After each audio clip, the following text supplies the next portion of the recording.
And thank you, the Eversource team, for being here to share your details about your plan here today. My name is Scott Mueller. I'm chair of the Town of Falmouth's Energy Committee. And I note that in improving the Eversource grid modernization plan recently, the Massachusetts DPU termed it the strategic roadmap to a clean energy transition. And the plans are designed not only to allow for more rapid deployment of renewable resources, but also to increase resiliency and reliability of the grid in the face of increasing weather events. Our presenters today include Phil Burt, the Eversource Communications Relations Specialist here on Cape Cod, and Lavelle Freeman, Director of Distribution Planning for Eversource. Before turning over the program to the Eversource team, I'd just like to make a couple logistic details. The program is being recorded by Falmouth Community Television. So at the end of the program, we will have a question and answer session. Would ask that you keep your questions until the end of the program. And if you have a question, please raise your hand, and one of us will come and give you the mic so that we're getting everything recorded on Falmouth TV. I'd also like to introduce a couple of people who are working on energy issues here in Falmouth. Stephanie Madsen, stand up, is our sustainability specialist who is leading the town's efforts for resiliency and environmental sustainability. And we have a couple members of the Energy Committee here, David Leslie and Eleanor Ling. And we also have Doug Brown, one of our selectmen. So if anybody needs a bathroom, it's out down the hall to the right. And with that, I'm going to turn it over to Phil. Oh. Who is the town staff? Yep. Oh, okay. Oh, okay. So good afternoon, everybody. Thank you for having us. Philip Burt with Eversource. I'm a community relations specialist for Eversource. So my job is really to sort of be a bridge between the municipalities on the Cape and the Vineyard and the company. So in any given day, my role varies. I could be addressing a phone call from a public safety official regarding a power outage in their community. I could be meeting with a planning board or a select board on a large-scale transmission project that we're doing. Or I could be doing an event like this, bringing resources and information from Eversource to the community. Prior to joining Eversource, I spent really the first 20 years of my professional career in municipal and regional government.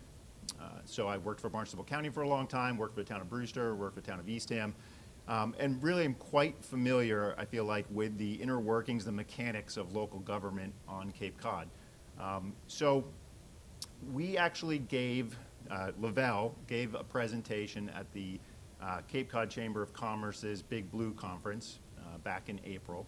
David Leslie from the town's Energy Committee was in attendance that day and saw the presentation and thought this would be a great opportunity to bring this presentation to the town of Falmouth. So David reached out to us and said, is there an opportunity to provide this presentation at a local level? So working with Stephanie through the Energy Committee and through the town, we were able to get Lavelle here to talk about our electric sector modernization plan. I think that this presentation today is super, super important. When you look at, Lavelle will go through this a little bit. He'll go through some of the state's goals, some of the carbon emission reduction goals at the state level. And this is really the roadmap to make that happen. Electrifying transportation, electrifying heating, cooling systems. This is the roadmap to make that happen, to reach those goals across the state. Let me pause before I go any further and just have the other people from Eversource who are in the room, Lavelle's right here, but just introduce themselves because we do have a couple other people. So maybe Keith.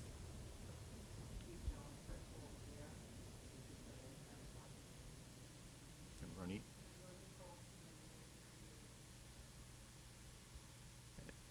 and Lavelle right there.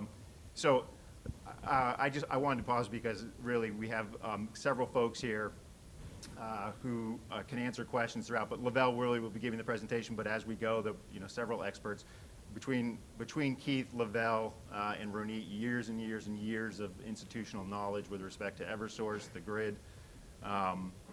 Far more knowledgeable than I am when it comes to this subject matters. I'm learning as I go.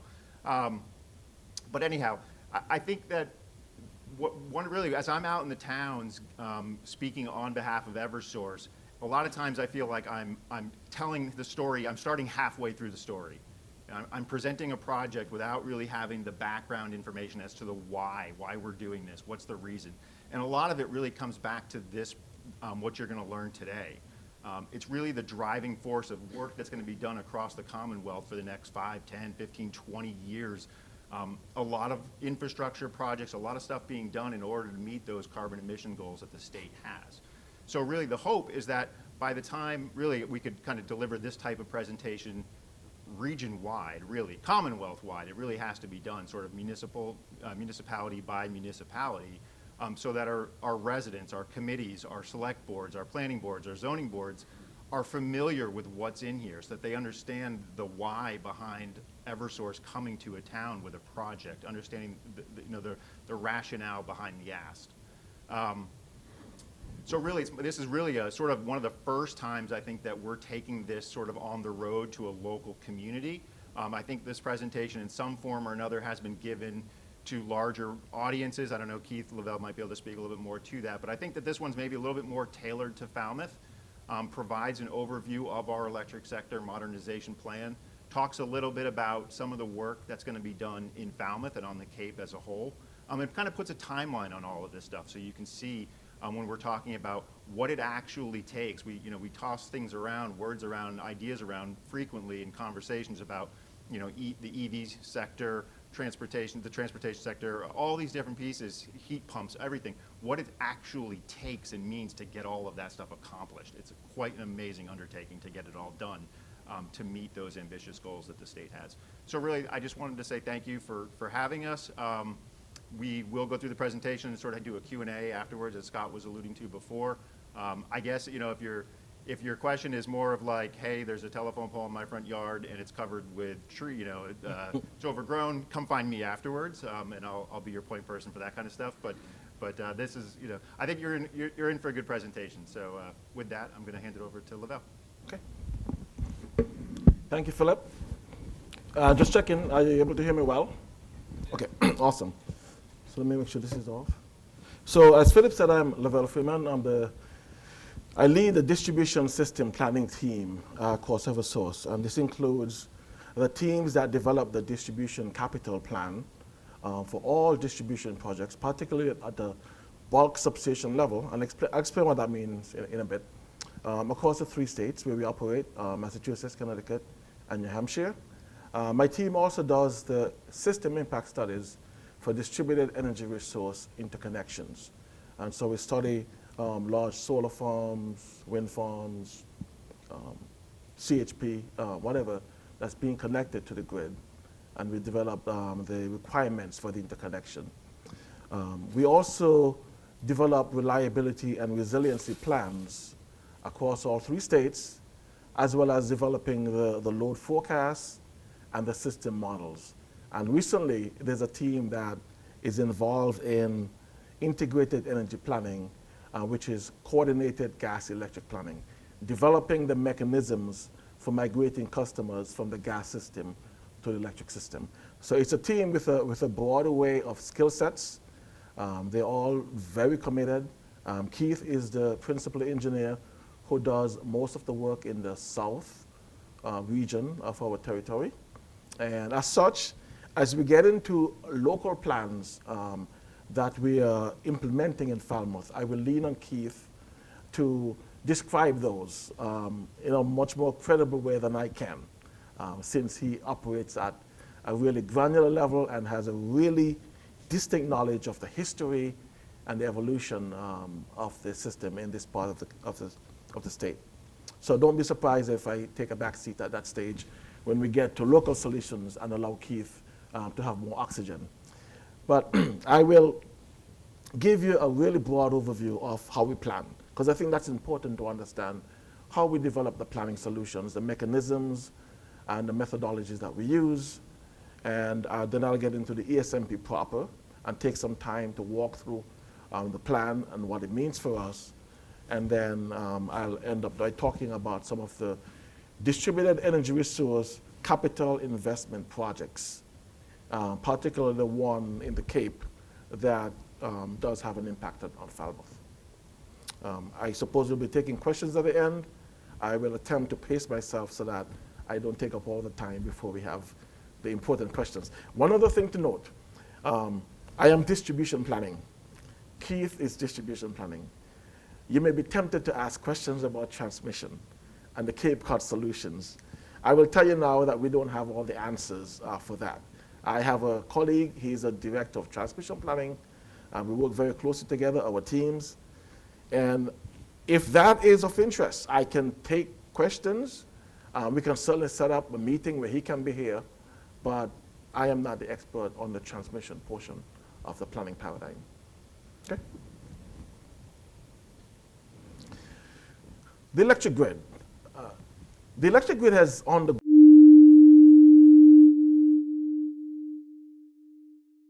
10, 15 years ago, we were looking at the same type of grid that we've had for the last 50, 60, 70 years. And the archetype of the grid is still that utility generation is interconnected across the system, and this generation is feeding into high voltage transmission lines that feed into local, what's called bulk distribution substations. These lines typically operate at 345,000 volts, 345 kV, or 115,000 volts, 115 kV. That's our transmission system.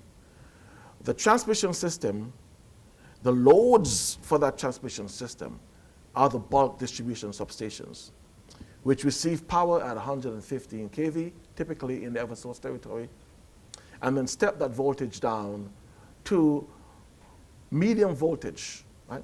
Typically 23,000 volts or 13,000 volts in the Massachusetts region. In New Hampshire, we have 34,500 volts. That's an unusual distribution voltage.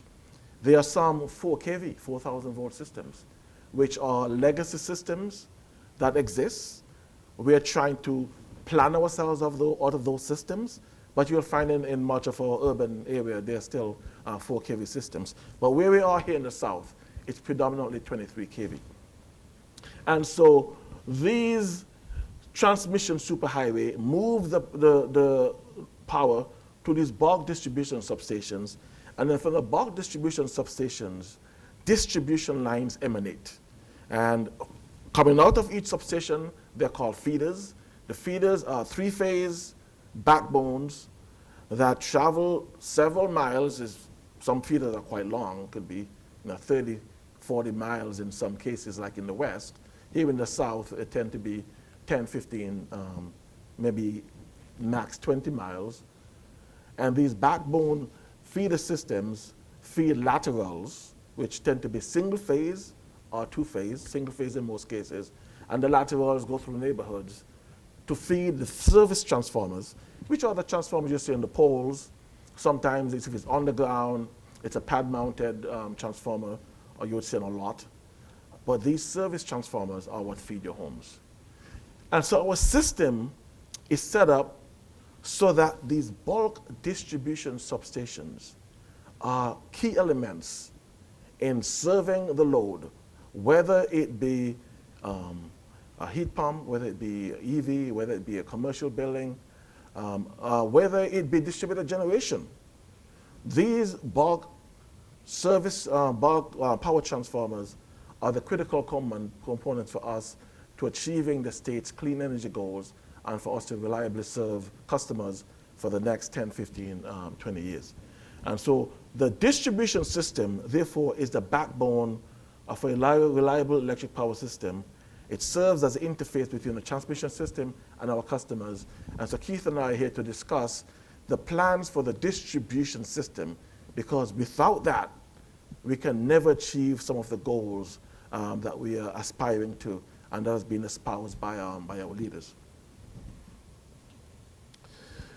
This bulk distribution system has several components. The most critical of these components is the power transformer, right? And it's that workhorse that really takes the power from the transmission level, converts it down to the distribution level. As you can see, incoming transmission lines coming into the racks, 115 kV. These feed into the transformers. There's a protection and control room, which is the brains of the substation, that operates the protection system. And then there are underground distribution feeders that go out of the substation. And once you get outside the fence, they could transition to overhead, or they could remain underground. But these are what are called getaway feeders. Okay? In this case, it says 34.5 kV, but in our case, it's mostly 23 kV coming out of the substation. Okay? And then there's a distribution feeder breaker, which is the protection element at the head of every feeder. And what the breaker does is that if there's a fault on the system, if a tree falls on a line, somewhere along this long run of overhead lines that you see, the protection system would interrupt the fault current that flows from the system towards that fault. And the fault current is so high, it will burn the lines up, and it will create a safety risk for anyone that comes across that. Therefore, the protection system is critical. The last line of defense for this protection system is the feeder breaker. If nothing else on the line works, the feeder breaker opens the feeder and everyone's out of power. Obviously, that's the last thing we want to do. So we designed the feeder system so that there are a series of protection devices lower down on the line that would take as little of the line out as possible in order so that most of the customers can remain powered and energized. And that's our design for a reliable system. It's called sectionalizing. We sectionalize every feeder so that there are at most 500 customers in every section. So if a tree falls across a line, 500 customers would be out for sure, because you have to repair that line, but everyone else should be able to be recovered by switching to another feeder or remain energized upstream. Okay? Hope that makes sense. So the bulk substations are the key components of the electric power system and essential elements for meeting the residential feeder business. I'm trying to just time check. So we're at 12:22 now, and we are looking to be done by what time? By 1? That's music to my ears. I will go till 5 if you let me. Okay. By 1-ish. Okay. Okay. So I'm going to try to take a little bit less time on some of these slides. So when we look across the state, there are a number of planning challenges that we face in different portions. We don't serve all of Massachusetts, as you know. It's service areas that are contiguous. There's some national grid in between and some municipal utilities. But in the Metro Boston and the Metro West regions, there is high load growth, as you know. Lots of load, lots of development, Cambridge, Boston. And this is the area where we're seeing the challenges with regard to meeting load growth. These are the areas where we see the most electric vehicles imposing load on our system. The areas where we expect to see high amounts of heat pump deployment. And so our challenge there is to be able to develop infrastructure to meet that load in a very congested urban environment. Where do you find the land to build a new substation in Boston? Right? It's very difficult. In the Cape Cod and the Martha's Vineyard area, some of the challenges we face are with respect to resiliency. High winds, storms tend to have a disproportional impact in Martha's Vineyard. But we're also seeing seasonal loads, and we're seeing high development of solar. Most of our solar projects to this point have been in the south. Most of the SIPs we are developing are targeted toward the south. We are seeing the need to develop new substations specifically for DER, which is a whole new thing for us as a company. We've already built substations for load, but now, due to the amount of DER, it's a paradigm shift, right? And so these are some of the challenges. And then the load is not as high as the north, but it's not as low as the west either. So there's still some load, and there's DER, and it presents its own unique challenge. And in the western part of the state, historically low loads, sparse development, which means lots of open land, and so high potential for solar growth.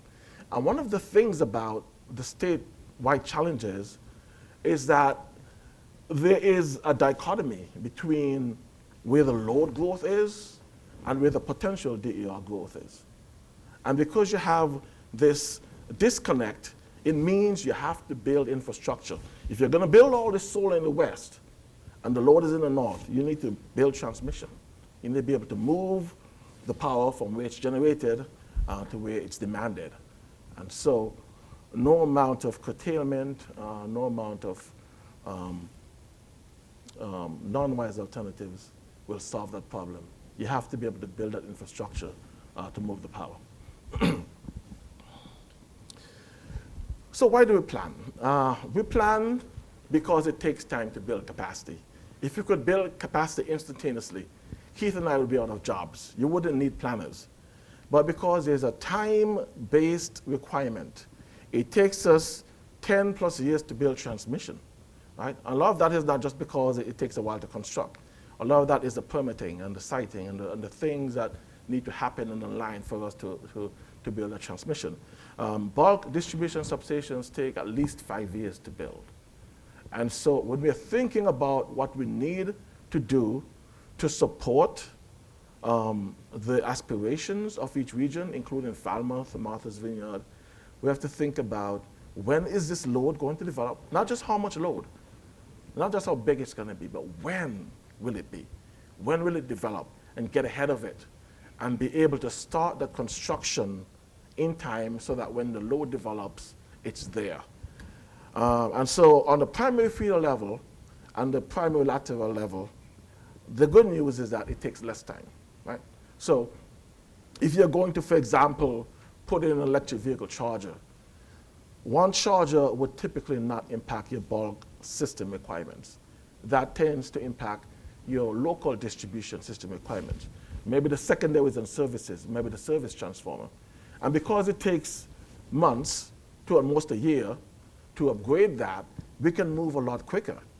And so there is not a constraint for us accommodating most electric vehicle charger demand and even heat pump demand. It's when you have a lot of these aggregated. It's when you have large demand. Then we really need to understand what happens at the bulk substation level and be able to get ahead of it, track it, understand when it's going to develop, and start that process very early. And that's the ASMP. The ASMP is really focused on what are the bulk substation needs that we're seeing across the territory. Let's get those projects in motion. Let's, in parallel, deal with the local demand, because we can do that, we understand how to do that, but let's get ahead of the large system demands and push those projects into motion so that Eversource is not the stumbling block. Eversource is not the bottleneck for any electrification need across the territory. If I have one goal as a planner, that's the goal, to be an enabler. I've been at Eversource for 4 years, and I joined Eversource specifically because I wanted to do something that I thought was tangible, something that contributed to society. I didn't feel like I was getting that in my previous role. I was a consultant with General Electric Consulting. Yeah, it was a good job, but I wasn't building substations. I wasn't enabling EV and heat pumps. I wasn't affecting the state's greenhouse gas emissions. We can do that, and that's my solemn vow, to enable Eversource to be that enabler. Two enablers in one sentence, that's a lot. The right-hand graphic shows our planning cycle. And we have a cyclical, an annual planning cycle that starts with the forecasting. And it starts by understanding for the next 10 years what demand we are going to see at the bulk substation level. And we have a very talented group of planners, data scientists who do this. And if you think utility engineering is stoic and staid and old, you need to see what these guys do, because they're taking data from a whole bunch of different sources. They purchase data from Google. Google tracks your movements via your cell phone. They know where you are when you're driving. we purchase this data to understand vehicle travel patterns, right? And we understand where the vehicles go, where they stay, because our premise is that if you're going to electrify all these vehicles, we need to understand the travel patterns so we can understand how they begin to affect bulk substations in different parts of our territory. And we use that data to forecast which bulk substations are going to be congested 5 years, 10 years from now when the state says all vehicles are going to be EV. We purchase insolation data to understand what's the potential output for solar, and to be able to account for this when we look at the forecast, how much would solar reduce the forecast? We look at the energy efficiency data. So we take all these into account in a very regimented, rigorous way to build a defensible forecast for the next 10 years that tells us down to the bulk substation level, what will the demand be at Falmouth substation, at Otis, at Sandwich, okay? And then we take that data and we put that data into models that allows us to simulate now the impact of this increased load every year for the next 10 years. And we run these analyses to understand, does it impact the thermal ability of the transformers to handle the load, which means, are they going to get so hot that they fail? Is the cable going to heat up so much that it burns down on every infrastructure? And over the years, we look at when these limits are going to be violated, and then we begin to develop plans for how to address the violations. And the plans could be, we need to upgrade transformers, maybe bigger sizes. We may need to add new transformers. We may need to transfer load from one substation to another. We may need to build whole new substations. But we develop a whole array of solutions to resolve the thermal constraints, to resolve voltage constraints. Is the voltage too low? We change that to resolve power quality constraints, to resolve reliability constraints. We take all these performance requirements into consideration, and we develop the solutions, and then we also, importantly, consider non-wires alternatives. Are our solutions just about building more lines and cables and transformers, or can we do things that are smarter? Right? Can we put battery storage in strategic locations? Can we use the solar that's already installed in the system to relieve some of these constraints? Can we use the ability of inverters to inject reactive power, which helps to control the voltage? And so we develop non-wires alternatives along with traditional projects, and then look at the benefit cost analysis for all of these solutions, and figure which ones are able to meet the technical requirements at the lowest cost to the ratepayers. So it's a real data-intensive, simulation-intensive, technical venture that will leave no stone unturned. And the whole effort is we need to provide a solution that meets the demand in 10 years, but we also need to understand what's going to happen beyond 10 years. Because we're not just designing a solution for 10 years. If we did that, we'd be bad as planners, right? Because if 15, 20 years from now, you are going to electrify every vehicle and every house is going to have a heat pump, what I do in the next 10 years is not going to be a long-term solution. So I need to be able to understand what's coming down the pike, and I need to be able to position my 10-year solution so that it's viable for the future, okay? I'll talk a little bit more about that. But importantly, the 10-year forecast drives infrastructure development. I'm not looking 20 years from now to build something for 20 years, because who knows what's going to happen in 20 years, right? So I'll show you from the ESMP how we did that. So effective planning accounts for the lead time to deploy assets in developing reasonable alternatives. And there's some keywords embedded in here, right? Reasonable alternatives. And that's something that the State Electric Facilities Siting Board really keys on, right? And something that the the Department of Public Utilities also keys on, are our alternatives reasonable and prudent? And we never lose sight of that.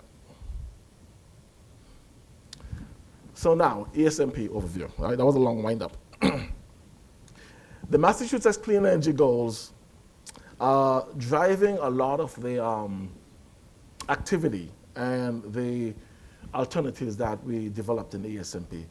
The state has a goal to reduce the greenhouse gas emissions, that's the GHG, greenhouse gas emissions by 75% by 2040 and to be net zero by 2050. It's a really ambitious goal. I won't get into why those goals are, whether you believe in climate change or not, that's kind of irrelevant to us. We know as a company, if the state stays, we have these goals, then we, as a company that's regulated by the state, we need to react and we need to enable those goals. And so that's the position that we're in. It's a Massachusetts state law.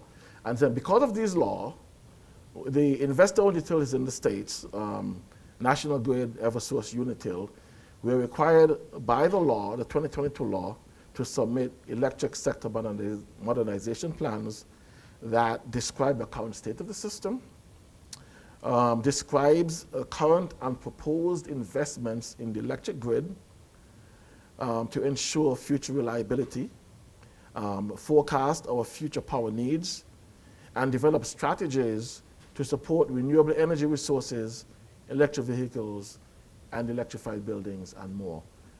And one of the key phrases in here is develop strategies. The ESMP is a strategic plan. It includes our 10-year plan, but it also includes a strategy for how we are going to meet that 2050 net zero goal and how we drive towards that. For Eversource, it was a 750-page document, right? So it's a massive document, right? I won't lie to you about that. It's a nifty read if you want to read it, right? It's on the website. It's in the bottom left. Bottom left is the link. There's an executive summary, fortunately, right, of about 30 pages, which gives you a really nice overview of the plan. So if you read anything, just read the executive summary. That'll tell you everything that's in there. But if you really want to get into detail, there's another, 700 plus pages that really lays out a lot of the premise, the underpinnings for the plan.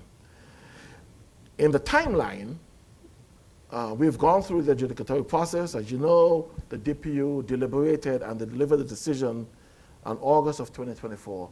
And the decision was overwhelmingly positive from the EDC standpoint. We got just about everything we asked for. The DPU approved the plan, the incremental investments that were outlined in the plan, which I'll go over a little bit more.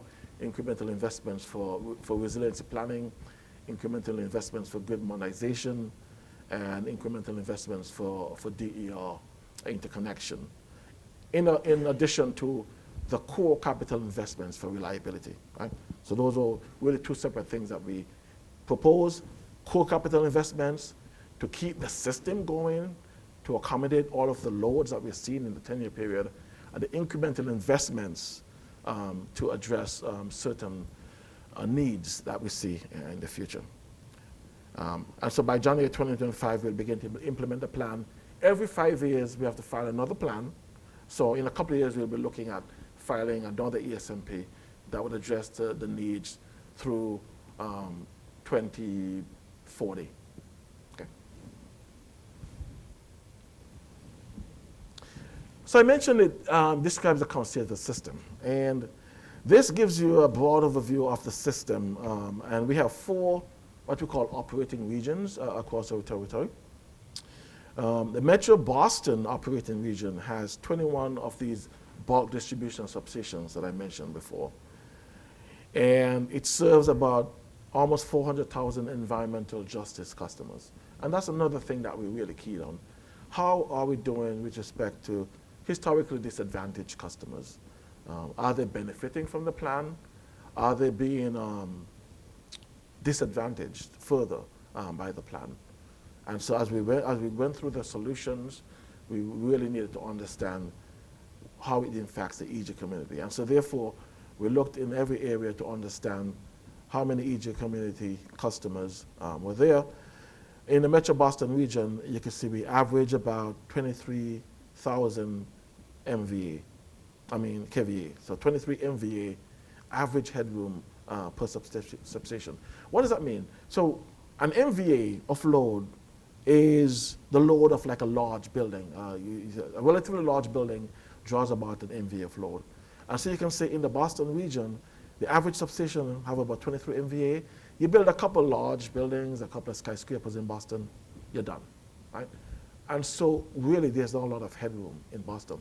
In the southeast Massachusetts where we are, there are 29 substations distributed across the south, 1.4 gigawatts of firm capacity collectively, but only about 8 MVA of headroom per substation. So really not a lot in terms of if you're going to electrify the system, what can you do with that, right? So we will eat into that very quickly over the next 10 years. And because this is an average, as you know, when you look at averages, you really need to understand impacts as we dig deeper into the data. And so if you look at individual substations, you will see that there are constraints. There are areas where we need to build capacity now. And so Keith and I are going to talk about a couple of those. Falmouth station, Falmouth being one, we need to build a new station, Falmouth Tap, Dennis Brewster being another. So the areas of the system where we need to address the need now, and we're starting to develop those projects. And so when we looked across the system, we saw that there is a lack of headroom across the entire system. And if we are going to meet these very aggressive goals to develop clean energy resources, we really need to upgrade the system. And what's the driver for this? Well, if you look at a home today and a home in the future, we are anticipating a very stark difference in how energy is being used and what the demand would be for those homes. If you look at on the right side, the blue column today, we see a lot of homes today have fossil fuel heating, right, today. My house has propane. Lots of homes are heated by oil, gas. So there's still a lot of fossil fuel heating that does not impose a demand on the electric system, right? Air conditioner, cooling, that imposes a demand. Transportation is mostly gas powered, doesn't impose a demand on the electric system. And when you look at a home, an average home draws about 700 kilowatt hours per month, right? And that's what translates into your electric bill. You may have some rooftop solar that offsets that. And my home, I have about 12 kilowatts of rooftop solar. I see my demand decrease, but I still draw a significant amount of demand, even for a home that has propane heating, okay? In the future, if the state's goals are to be met, we would see homes that are now being heated by heat pumps, which impose an electric demand on the system. And this electric demand is even more onerous the colder the winter gets. When you get down to 5 degrees, it's almost like you have a resistive heating, right? The efficiency of the heat pumps reduce dramatically. Air-source heat pumps reduce dramatically. And so we expect to see, and we design for that time when you have that kind of demand in the system. One of the hallmarks of planning is that you have to design for the extreme events, right? The event that might happen once every 10 years, because a system needs to operate for that type of event. And so heat pumps in the future, EVs, electric powered vehicles, you may see the demand on a household double or even triple, from 700 kilowatts to 1,400 kilowatts or more. And so you have 2 to 3 times more electric usage. And if you replicate this in a number of homes, you quickly begin to see that you are imposing more demand on the service transformer, you're imposing more demand on the distribution feeders and on the bulk substations.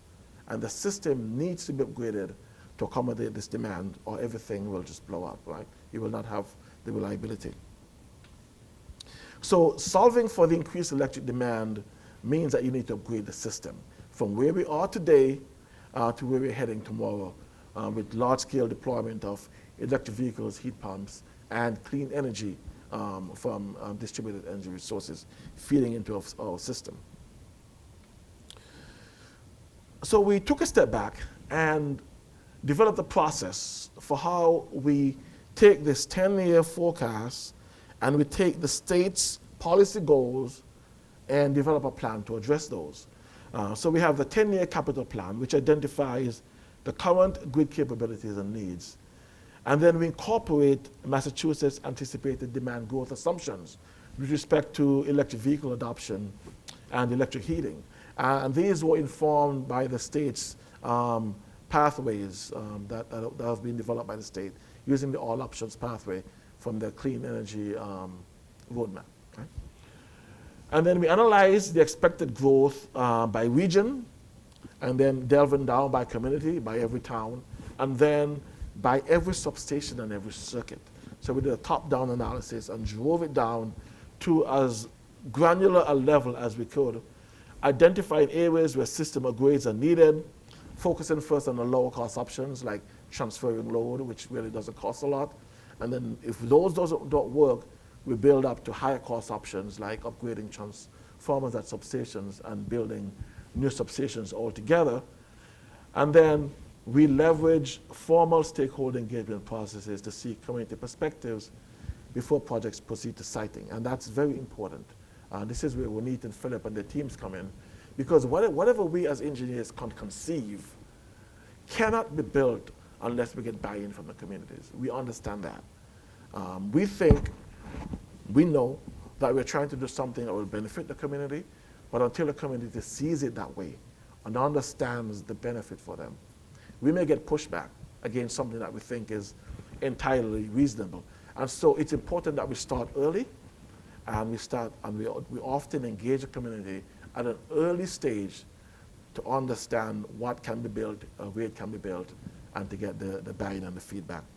So we need to upgrade, we need to strengthen, and we need to modernize with smart technologies. The investment drivers, as I mentioned, is the forecast, right? And so this is one of the key slides. This slide is output from the forecasting process that shows how our electric demand is expected to evolve over the next 10 years, just the next 10 years. Today, we are about a 6.1 gigawatt peak load. So we have a summer peaking system, and in the summer, when all the air conditioners are running and we have a 3-day heat wave, we expect to see 6,100 megawatts of demand in our system.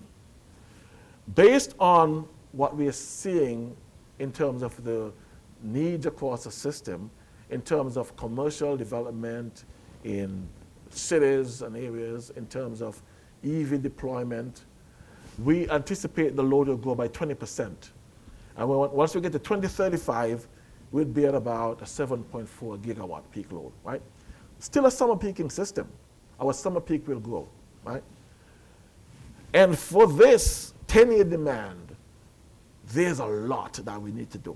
You might think going from 6.1 gigawatts to 7.4 doesn't sound like a lot, but that 7.4 is not distributed equally across the system.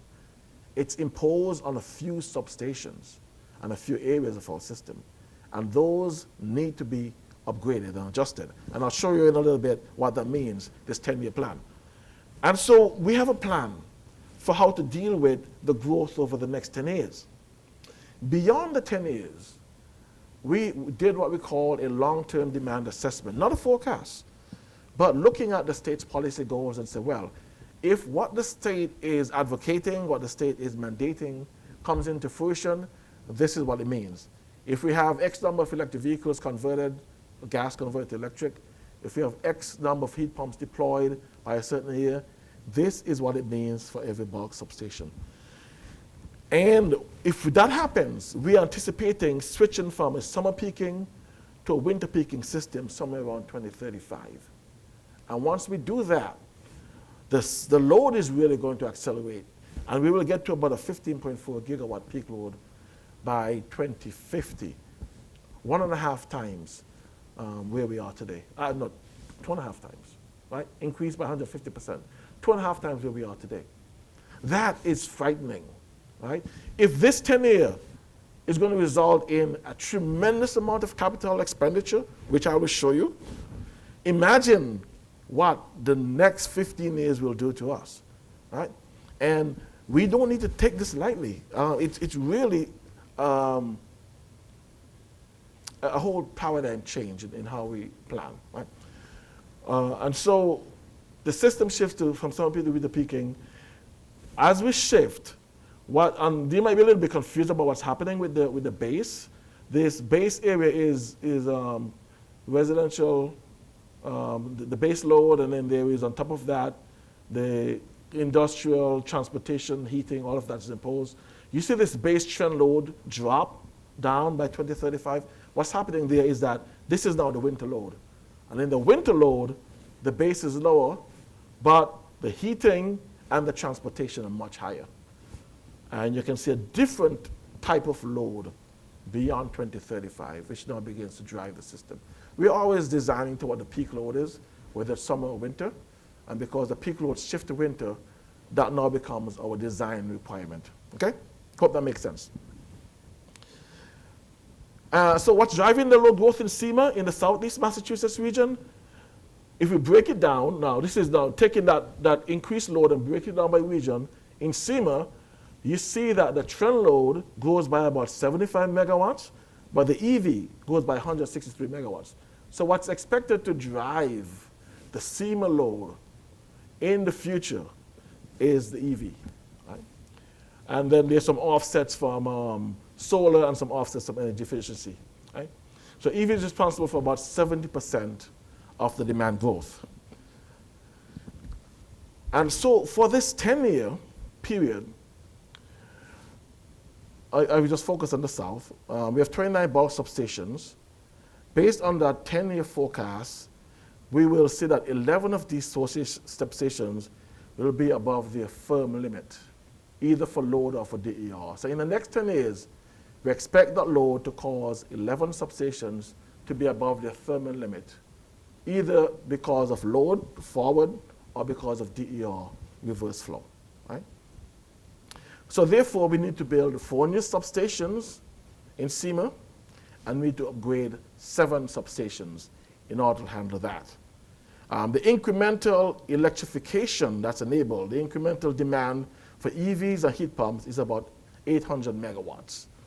And the incremental hosting capacity for DER is about 1 gigawatt, 1,000 megawatts. So we would have built a significant amount of capacity in the system over the next 10 years. And what that does, it gets us to about 55% of the electrification goals for the South. So still a significant way to go, right? In the next 10 years, it gets us to 55%. After the next 10 years, that inflection point, what are we going to do about that, right? That's the question. In terms of solar, I mentioned that the 10-year capital plan increases the hosting capacity. And right now, in Q solar gets us to about 3 gigawatts of solar. So what is already been installed, which is this blue area, and then what is in Q is about 3 gigawatts. Our hosting capacity right now is this blue line, about 3.5 gigawatts. So we have enough hosting capacity to handle what's in Q right now on a regional basis, right? The capacity that we're building in the next 10 years would increase the hosting capacity to almost 6 gigawatts. What we're seeing in the blue is the state's roadmap for solar, which attempts to get to 9 gigawatts by 2050. And so if we're growing towards this 9 gigawatts by 2050, the green bars, we see that by 2045, shortly thereafter, we will be out of hosting capacity. In fact, the demand, the capacity we're building gets us to about 60% of the goal. And so we have to do something beyond that to integrate more solar. Okay? I'll tell you what that is in a bit.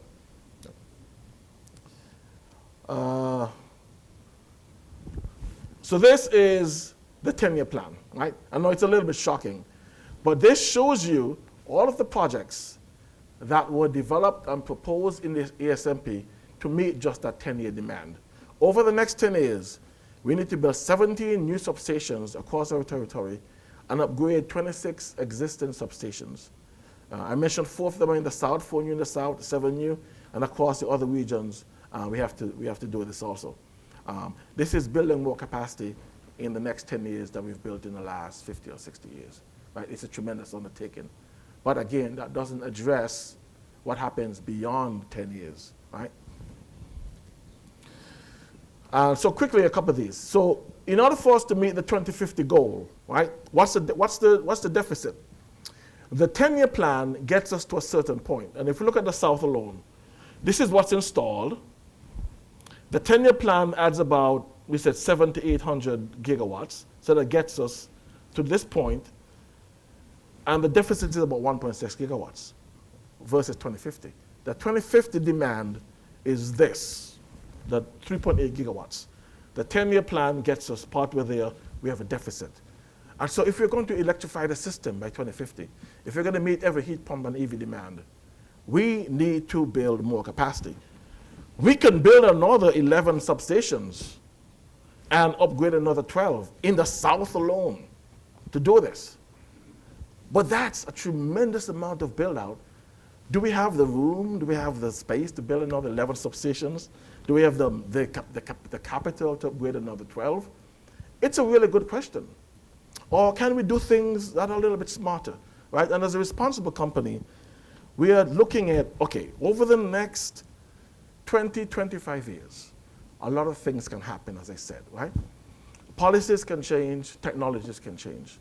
So let's look at maybe some things that can be done from a policy and technology perspective to reduce the need for 11 more substations in addition to the 4 that I mentioned that we have to build, right? Don't get it twisted. Those 4, for the next 10 years, we got to build those 4. The 7, we have to upgrade those. But then after the next 10 years, what do we need to do? Well, we have some time. So we need to provide incentives for ground source heat pumps. Air source heat pumps are less efficient than ground source heat pumps. If we build more ground source heat pumps into the portfolio, we would need less demand.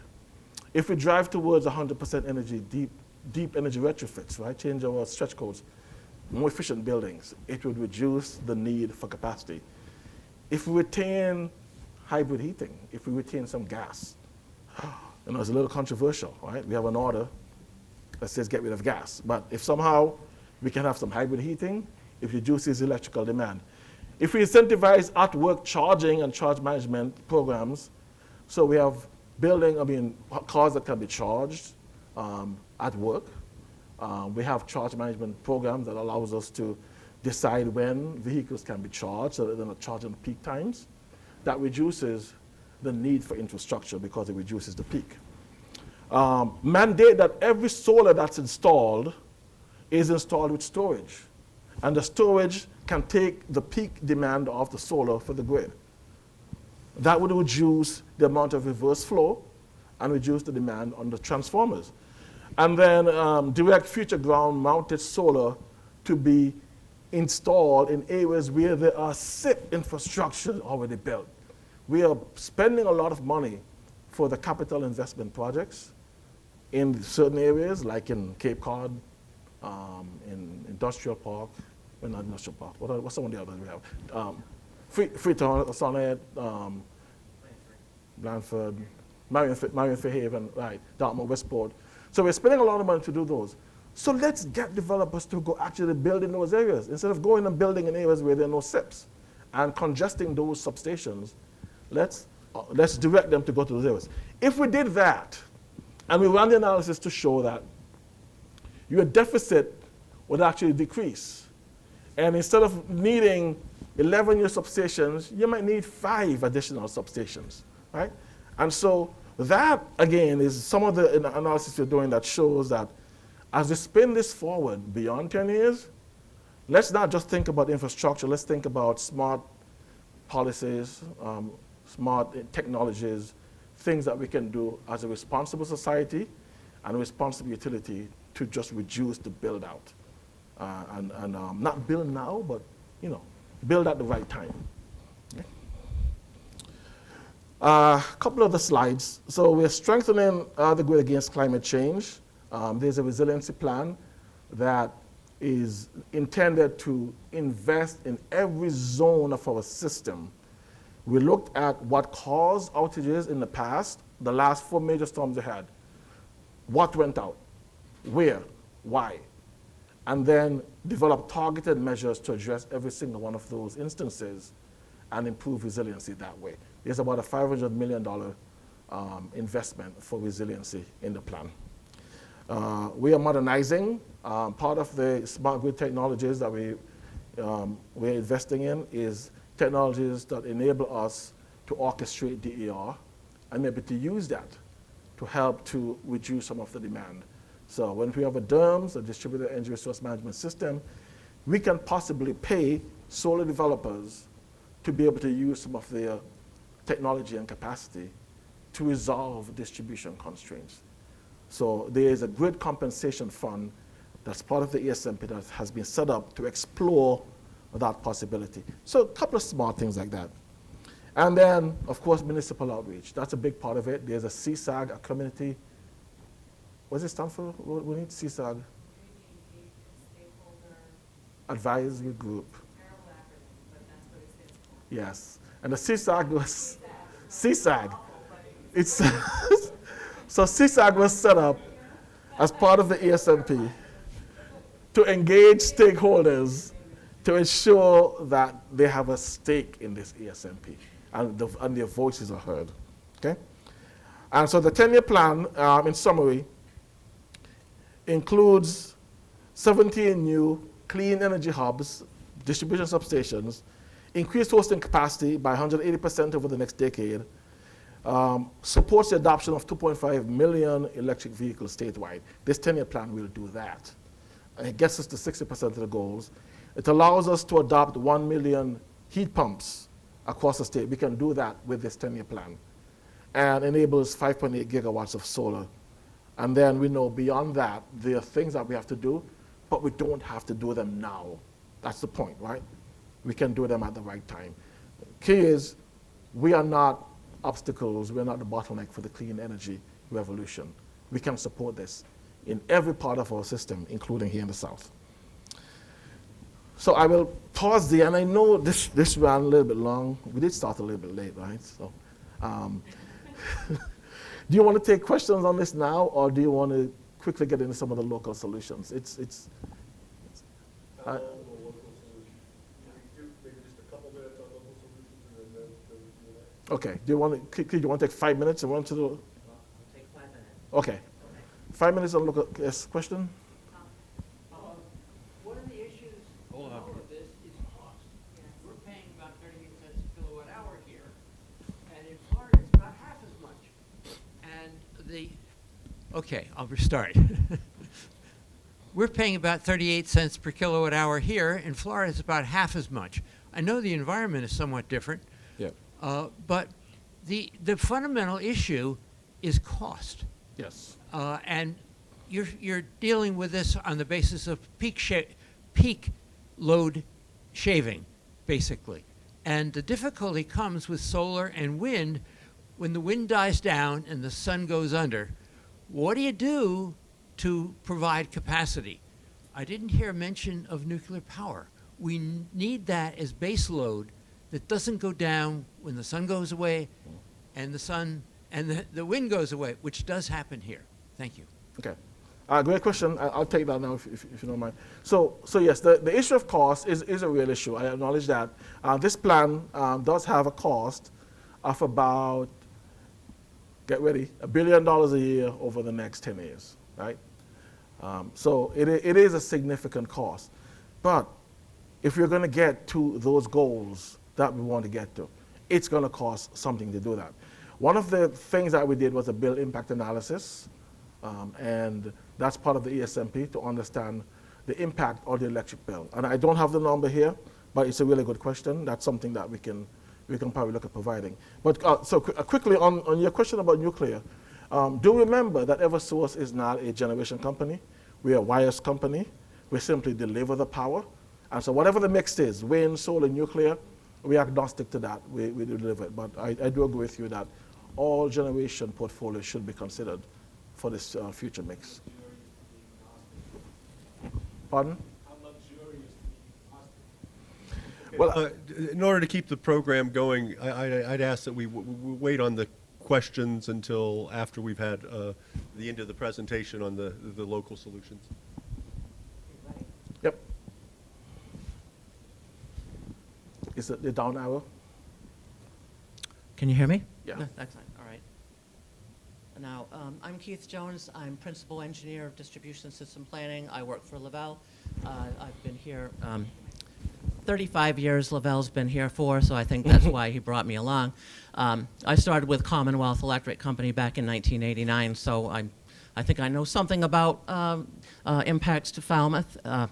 So we have a number of projects that impact Falmouth and Martha's Vineyard that we're going to describe for you today.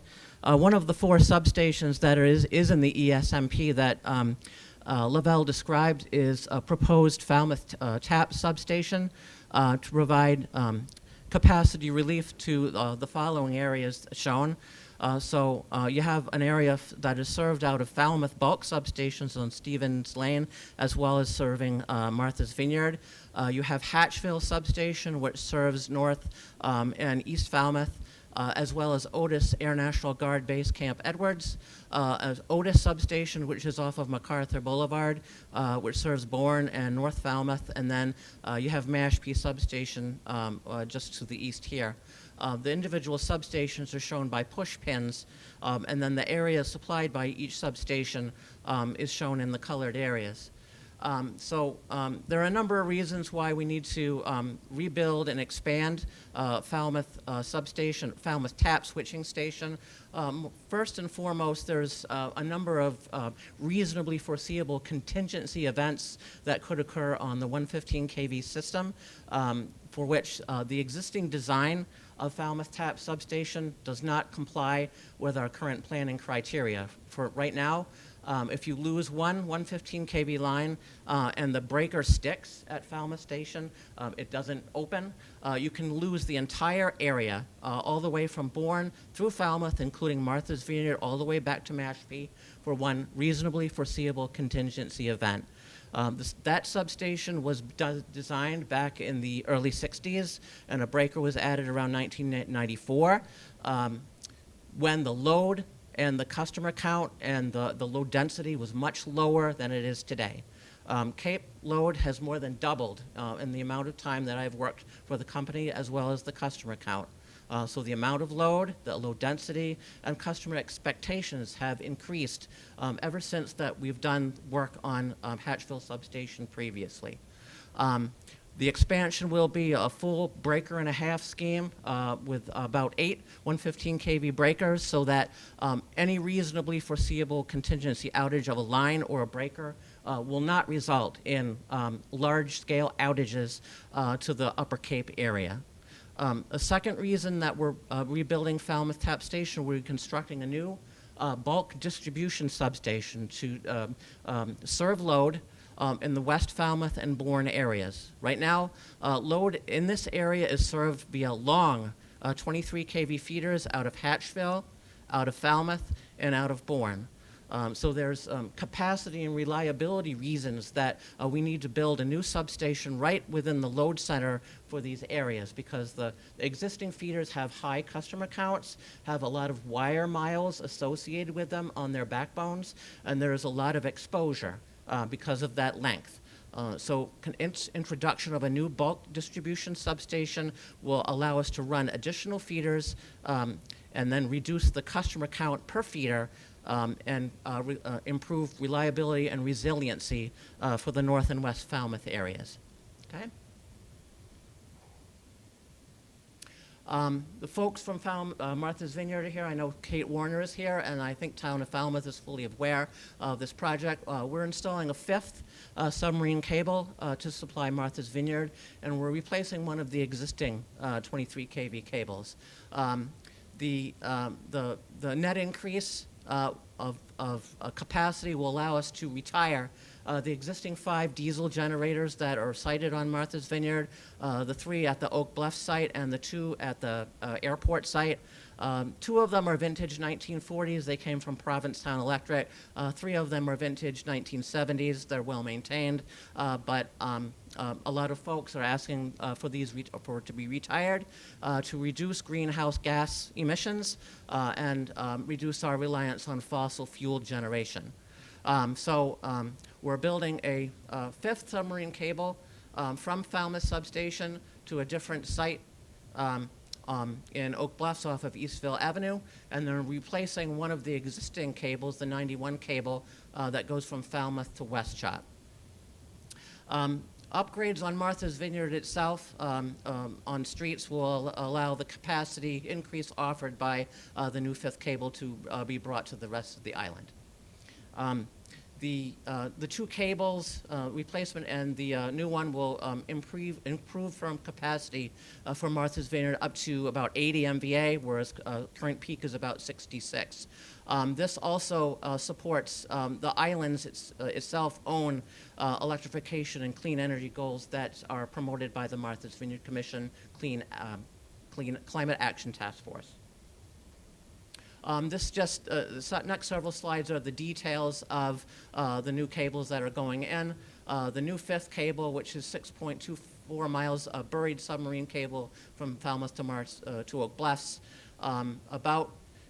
Some mileage of it will be HDD'd or directional drilled in from both ends. And then the submarine portion will be jetted or plowed in for its entire length.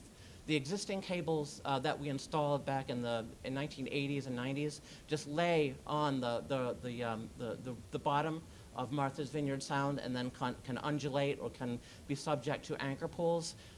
The construction of the fifth cable and the replacement 91 cable will be completely jetted and plowed in so that external influence from those types of factors will be eliminated.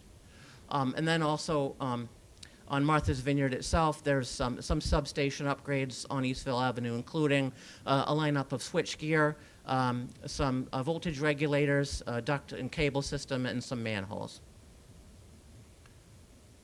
91 cable replacement project. Again, this is a 4.4 mile buried submarine cable with the same technology of installation that the fifth cable will be involved with. Again, this will be HDD'd in at both ends to avoid eelgrass and other environmental constraints. And then about 100 feet of duct on the vineyard side. This is the impacts on Falmouth itself, and then the town of Falmouth folks are fully, we've done a lot of outreach and work with the town of Falmouth for this new duct bank. The existing duct bank for the vineyard cables goes down Scranton Avenue down to Surf Drive, and all four cables that are existing exist in that one duct bank. That is risky from a reliability standpoint because you could have one point of failure, say a contractor digging a manhole or something and crack the duct bank, and you could possibly lose all four cables to Martha's Vineyard and cause loss of supply. The other issue is running a fifth cable in the same duct bank with the other four cables. They heat each other mutually because of I²R heating losses. So because of that, you end up derating the cables and you don't get the capacity increase that you expect.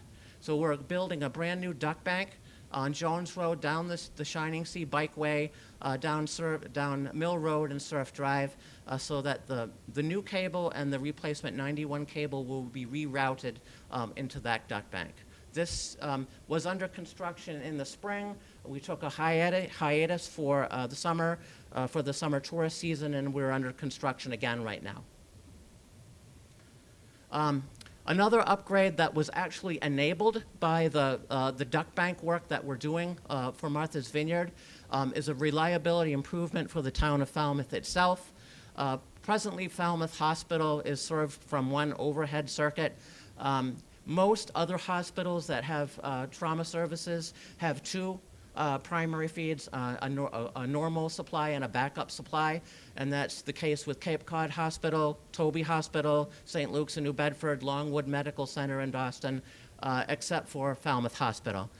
So to improve reliability for Falmouth, as well as parts of West Falmouth beyond Terhune Drive. We're running a brand new circuit out of Falmouth Substation in the duct bank that we're installing for the Martha's Vineyard cables. This has an expected in-service date of approximately December 2025.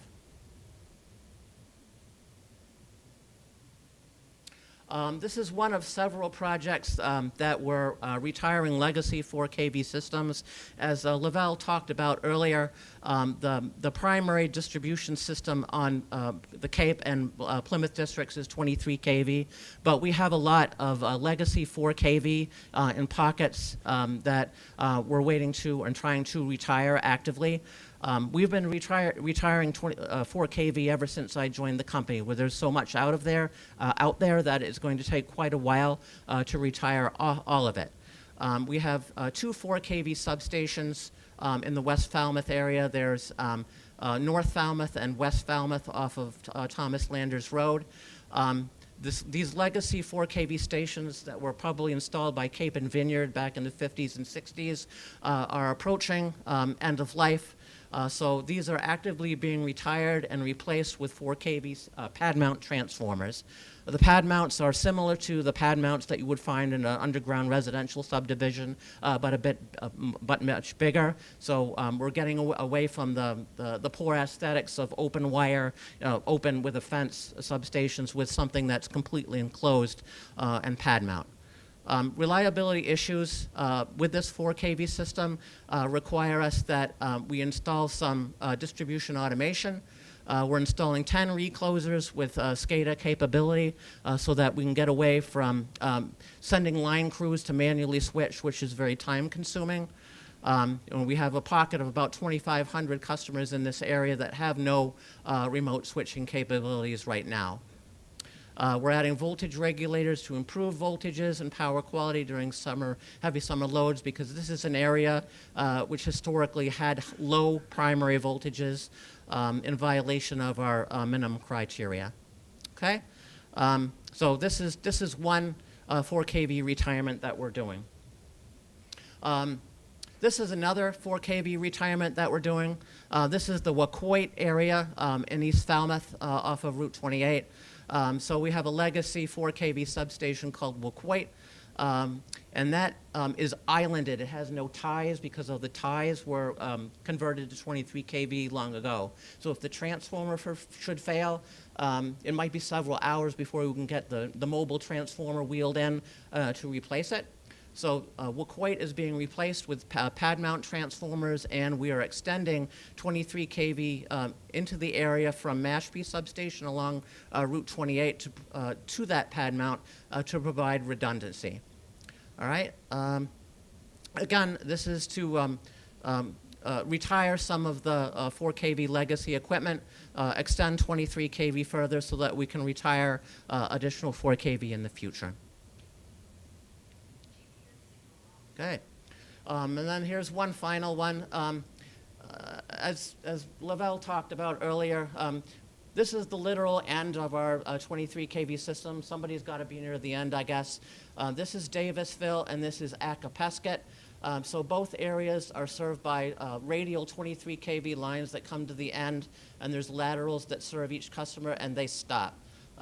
So if there's a fault or outage up here, then each area would see an outage with no means of being backed up. So we're installing a duct bank along Manau-Hant Road to connect Davisville and Lewis Neck, so we can run primary through there, so that for loss of either lateral, we can close ties so that all of that load can be backed up. So it improves reliability for about 2,000 customers that both have a single source and no existing tie capability. Okay.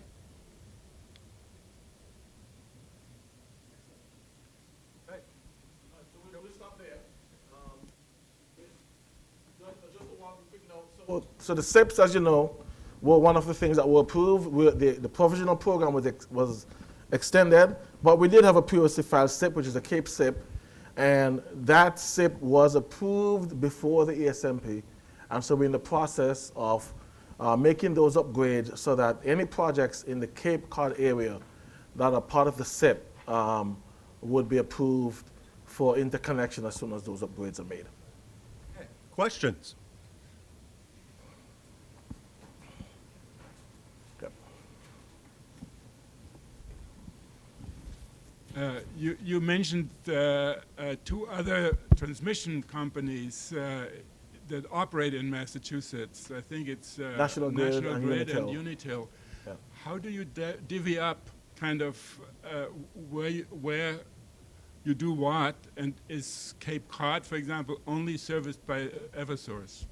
Yeah, so these are natural, and Keith can speak to this a lot better than I could, but they are natural service territories that have developed over time historically.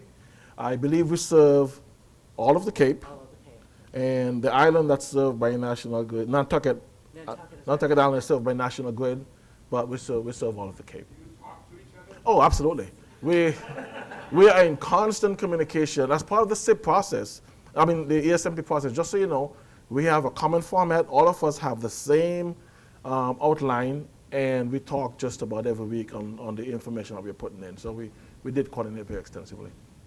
Lavelle, if we have an offshore wind cable connection, would that require another substation, or is that part of your plan?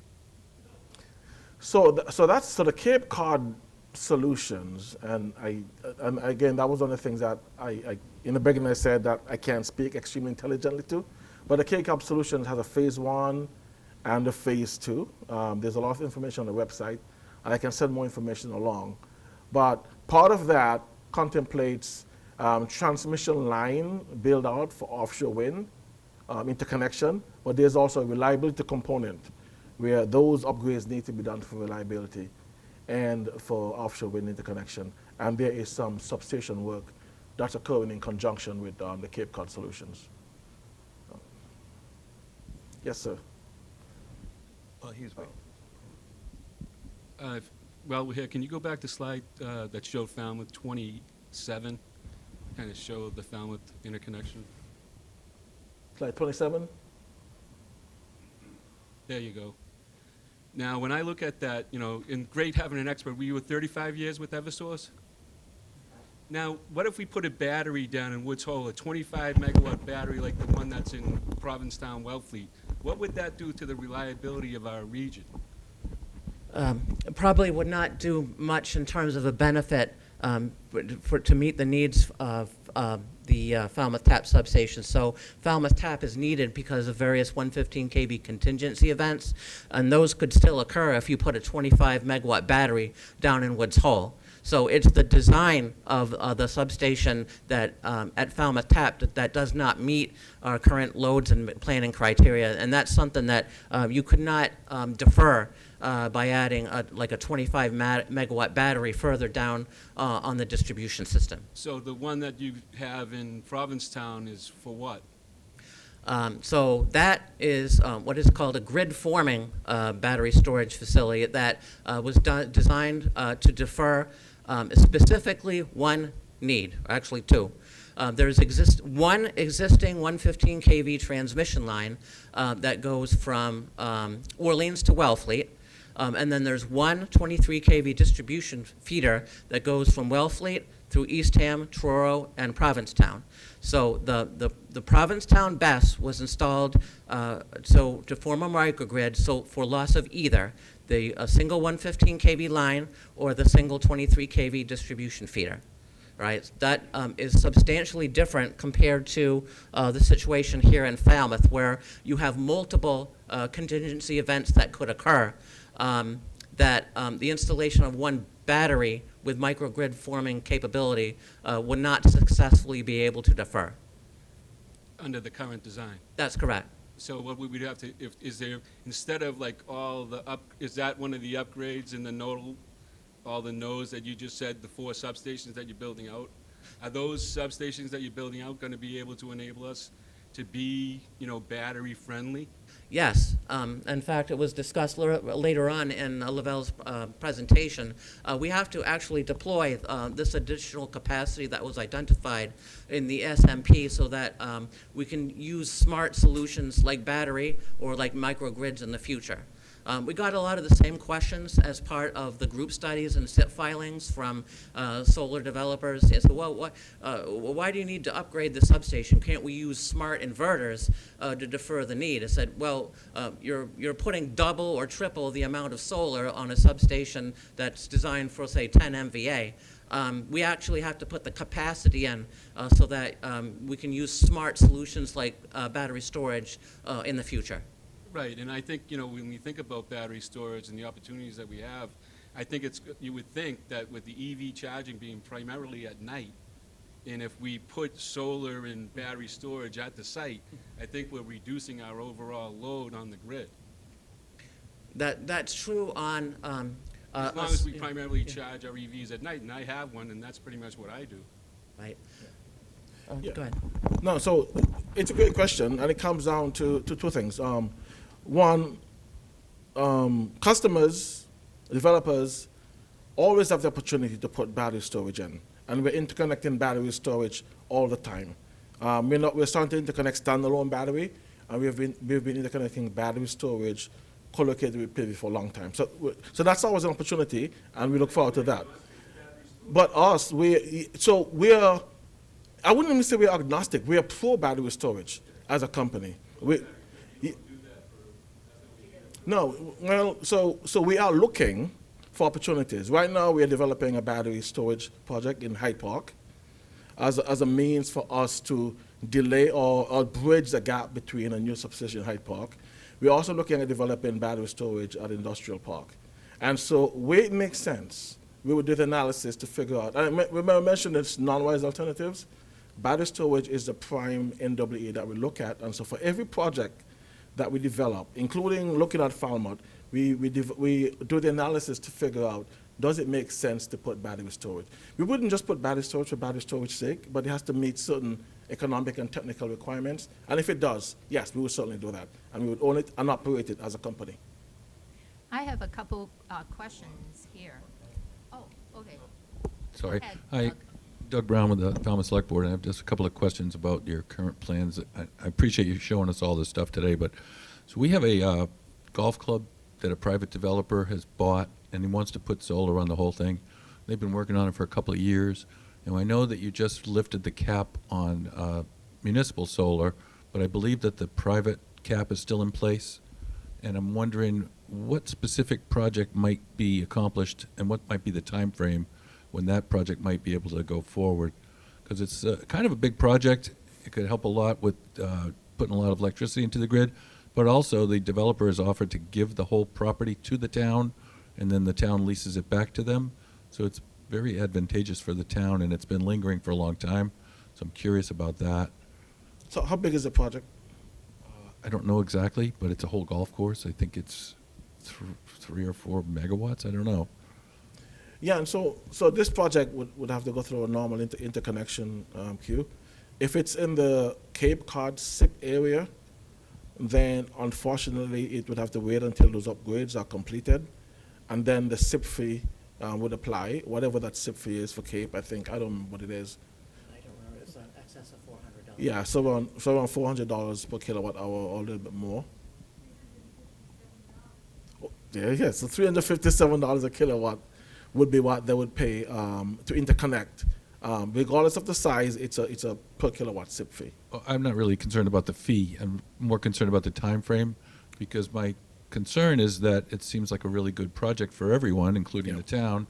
And if it doesn't go forward sometime soon, I'm concerned that the developer might back out and it might be turned into affordable housing, which we don't really need in that location. Correct, and that's the issue that I mentioned with the SIP. Because it's a SIP, we have to wait until the SIP upgrades are completed. Now, for Cape, it's a little bit different because there are no major substation upgrades in the SIP, in the Cape SIP. It's all distribution upgrades. And so we are developing our phasing plan, or plan for how we would go about developing those distribution feeder upgrades. And so I would have to look at this, and maybe if you contact Philip, and let Philip know exactly which project. Then we can take a look and see how that project will go forth within the phasing plan. Appreciate that. I have another question, but I'll wait till after others have had a chance. Hi. Thank you for the presentation. Actually, I have questions about battery storage and microgrid, and thank you for answering that question from the gentleman over there. Another question I have is that the Falmouth tap existing substation requires upgrade, right? But you also talk about building a new substation. Is that correct? That's correct. We're rebuilding Falmouth Tap Substation and building a bulk distribution station as part of it. Right. So I have a question about the process, because it seems like you already have selected the site, right, for the new substation. So is the siting already decided and approved in addition to the CIP? Or you still have to go through the process with the town to, discuss about the siting, the permit, and so forth? I'll start, and I probably will hand it off to Phil. But the project at Falmouth Tap probably will require a DPU Chapter 40A zoning exemption. So we have a full siting review and regulatory permitting required with the DPU, and most likely, interveners in the town will be involved. And included in that siting review with the Department of Public Utilities. And this includes any additional outreach that we will have to perform, which has not yet happened yet, including outreach to the town. Thank you for the question, the answer. And another comment I like to make is that I'm glad that Mr. Doug Brown brought up the AMP golf course solar project. I know that they have, in their plan, they have battery storage. So I think that, they are very confident that they can be able to, integrate their output into the existing grid. That's my understanding, but, things can change. Currently they are at the Cape Cod Commission reviewing process, approving process. So I think that the reason I brought it up is because the Energy Committee has been interested in getting microgrid, for Falmouth to improve resiliency and also reliability. Thank you. Okay.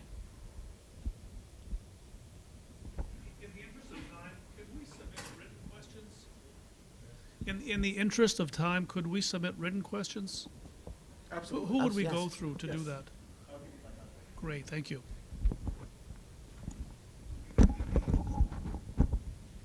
All this work giving Martha's Vineyard much better reliability is costing a fair bit of money, I suspect. And the real question comes, are the Falmouth ratepayers going to pay for the improvements to Martha's Vineyard? Is this whole thing one big pot that all the expenses go on? Or is it divided up in terms of your utility bill for like Falmouth, like Hyannis, and Martha's Vineyard? So I'm concerned that we're paying for a lot of money out of the Falmouth taxpayers to get Martha's Vineyard, get rid of their diesel generators and to increase their electric reliability. Thank you. Okay, so wasn't really a question, but I just said that the core capital projects that we do go through the same cost recovery as any other core capital project, and they're socialized to all ratepayers across the state. Yeah. Yeah. Okay, I think we have time for one more question. Hi, thank you. So, we had a couple years ago, Mayflower Wind came, and now it's South Coast Wind, and we couldn't agree on a site for them to land, and they just went away, and we haven't heard from them for a while. And I'm curious if you are still in contact with South Coast Wind, if any of your plans relate in any way to what they might potentially do. Are you preparing for them in some way that we might need to be aware of? That's a good question for Jacob Lucas. Philip, I don't know if you have your thoughts on that. I would, if you submit that question as a written question, we would get the answer from Jacob Lucas. I will, thank you. You're welcome. There's a question in the back.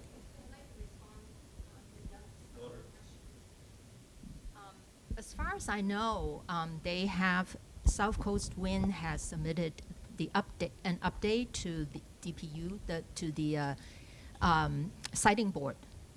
And I think it was October 11th.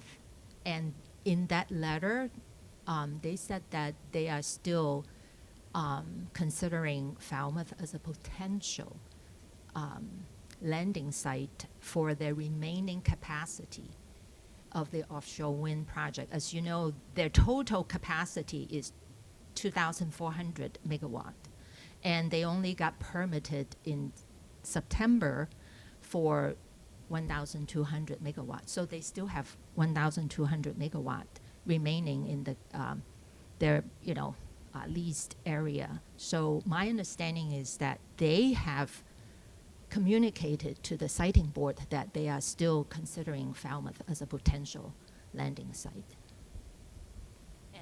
And that letter is in the public domain, so you can, I can send you the copy. Okay, great. Well, we're at 1:30, so I'd just like to, one, thank everybody for coming out today, and two, to thank the Eversource team for a terrific presentation. Thank you. Yep. Thank you.